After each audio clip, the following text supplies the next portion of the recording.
I was sitting the UCAT today, I would be using AI every step of the way, from improving accuracy in logical puzzles in decision making to improving speed on those really long, hard quantitative reasoning sets. Here's exactly how I would do it. So with the AI, you have a series of tools that you can use, and there's a series of functions that is largely an unexplored territory. So you're going to have to do some discovering for yourself, but that can give you the edge over other people because no one else is leveraging this technology at the minute. The first example I can think of for the utility of AI is with practice questions. Now, I'm not saying it's at the level to compete with Metafy and mid-entry yet, but let's say this exam period, there was a series of strange logical puzzles that people described. Now, if you go on the UCAT consortium question banks, there are a couple of these odd puzzles which have diagrams and they're less about positional arrangements. And you can just take a screenshot of that, put it onto an AI, and get it to generate you 50 hard logical puzzles, or say, scramble up the style of these to match what other people have been saying. That actually gets you some exposure to these tricky question types. And you doing an extra 50 questions worth of practice relative to someone else could be a game changer, especially in this logical puzzles question type. So it can generate good practice questions for you. And if there's a specific thing you're uncertain about, you can easily say, here are all the definitions for the terms in DM. Generate me some questions that assess the following: all A are B, all B are A, some A are B. And so you can literally go through every single combination of term and DM until you know all the answers. And then it's just pattern recognition from there. So not as a general practice tool, but as a specific thing to target a specific question type and area, I think there is a role for creating practice questions with AI. You'd need a pretty good tool to do this. So ChatGPT free is not an option, unfortunately, but increasingly there's becoming better and better free options. The paid ChatGPT is pretty good. Copilot is decent with its image generation software, even Perplexity or some of the others. I think you just need one friend who has one, and then there's potential for some really good resources to come out of here. The second utility is to create notes and strategies. So maybe you do a question and you get it wrong and you're thinking, okay, well, I got this wrong, but I don't really know what I can learn from it. And simply you take that question, you put it onto the AI, you say, I picked this answer, the correct answer was this. Can you give me some sort of general strategy that I can incorporate into the future? Now, maybe what the AI suggests is junk, but maybe it's a pot of gold that you can dip into. So I'm not generally a big fan of creating notes for the UCAT because I think all these specific examples, like who cares if you get it right or wrong.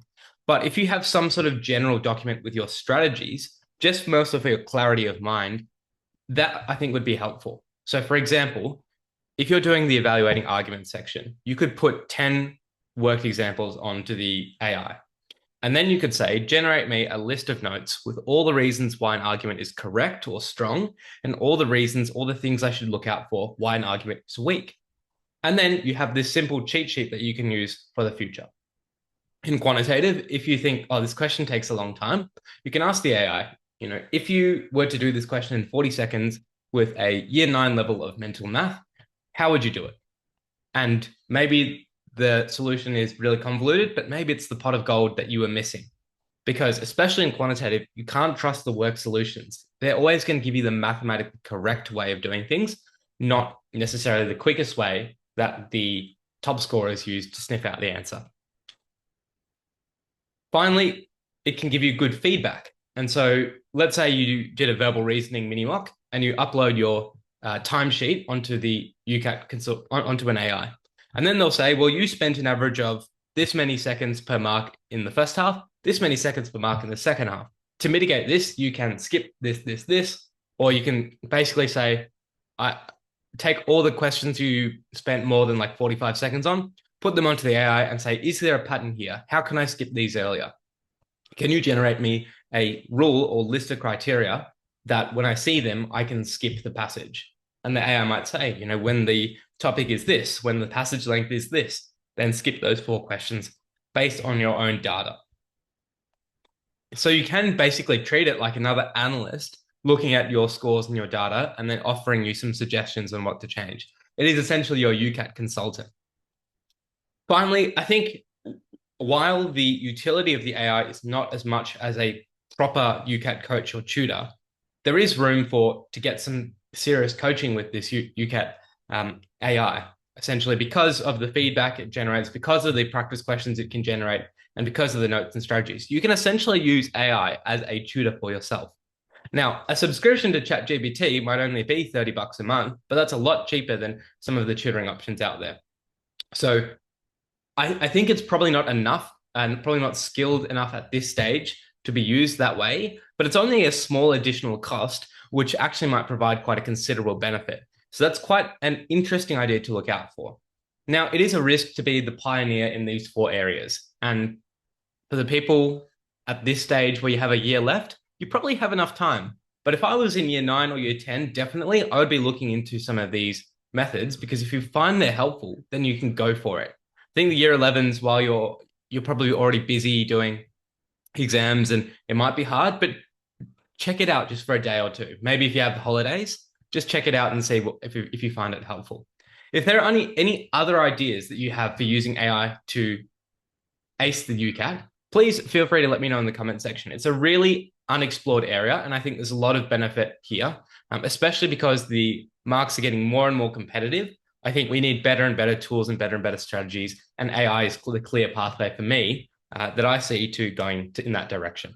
If you're serious about getting a good score, putting in, whether it be you have 1 month to go or 1 year to go, it's important with the UCAT to get yourself equipped with the best resource possible, because you need to be in the top 5 to 10%. So the first thing you should do is click the link in the description. This will give you access to my inner circle where I provide exclusive resources. The first of these is free PDFs. I every week will send out a free PDF covering some of my best strategies in each section. And so these include things like question types and key factors that you can consider.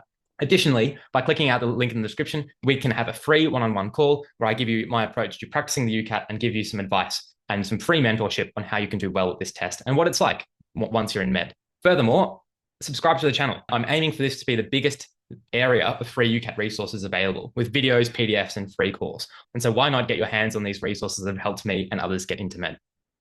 Please do me a favor and share this with others if you found it helpful, and stay tuned for more videos on this channel. Thanks very much, guys. I'll see you next time.